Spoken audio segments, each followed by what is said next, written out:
Travel has always taught me a lot. Every road trip to a far off destination will try to change you in a good way, through the journey you take and the experiences you make. I have a lot to say about this, but let's begin with the journey first. Initially, this was going to be a plain work visit to Vadodara, Gujarat, but then things spiced up when two of my friends wanted to join, which turned a 1200 kilometers round trip to a 3000 kilometers road trip to Gujarat. Being an automotive technical channel, my initial plan was to share my experience with a synthetic engine oil and performance fuel on this endurance road trip. But when I shared this on Instagram, I literally had hundreds of messages from you guys who wanted me to share the journey and route details, including the road conditions, as no recent updates were easily available on the net.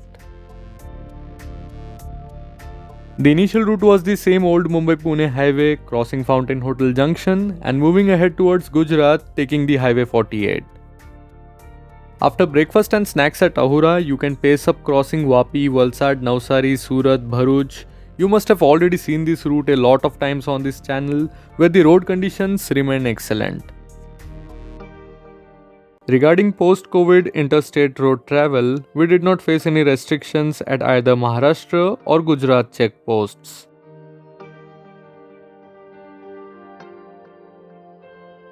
Now if you're planning to go to Somnath, then Google Maps might route you from Vadodara Anand Nadiad towards the left on the Kheda Dholka road, which goes to Rajkot.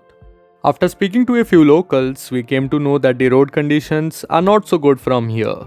Plus, if you're coming from Maharashtra, then you must have already done 500 plus kilometers. So I think it's a better idea to move 30 plus kilometers ahead towards the outskirts of Ahmedabad, where you will find better stay and of course delicious food options.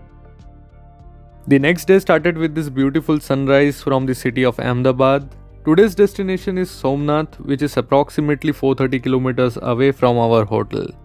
In this trip, I did get to meet quite a few riders. One of them was Sangat, who came with his modded Dominar, and it's always fun discussing motorcycles with riders like him. A big thanks to all the riders for coming to meet, and I'm really sorry if I missed your text, as I missed the chance of meeting more enthusiasts. Let's blame all this to long single day routes, which kept me engaged behind the steering wheel. This time we took the Bagodara road from the interiors that passes through Chotila that further connects Rajkot. Till Chotila, you will find some under construction roads and diversions, but road conditions start to get better once you start approaching Rajkot.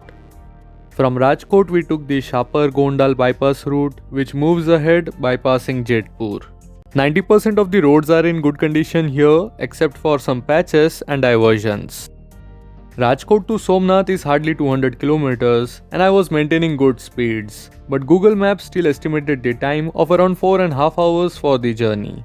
The reason was evident once I started approaching Junagadh, where the roads are still under construction, and you will find some really bad patches where the roads will break down your cruising speeds. Finally, in the evening of day 2, we were in our first destination of Somnath. The Somnath temple is one of the 12 Jyotirlings and has a very interesting history where the temple was attacked, looted and destroyed for about 17 times in the past. A light and sound show is organized in the evening after 7 pm and it's a must watch as it gives a beautiful insight to the Indian history. The light and pictures are directly projected on the temple, which makes the show interesting. I couldn't shoot it as electronics and photography is strictly prohibited inside the temple premises. This reminds me that you do get locker facility to store your belongings outside the temple.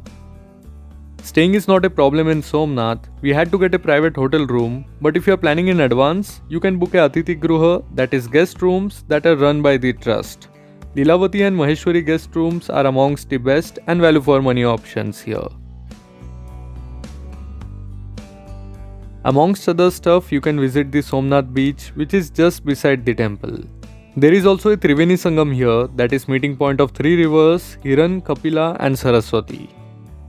Do spend some time in exploring around, where you will find some fascinating stuff like this Ban's thumb, which I have tried hard to focus, where the arrow is pointing towards the South Pole. It's amazing to know that this 7th century structure is pointing South Pole and you won't find a single landmass obstructing its path till Antarctica. So this was just the part 1. A more interesting and adventurous part is soon following this video, so keep a check on the channel. So that's all for this video and I hope you guys have liked it.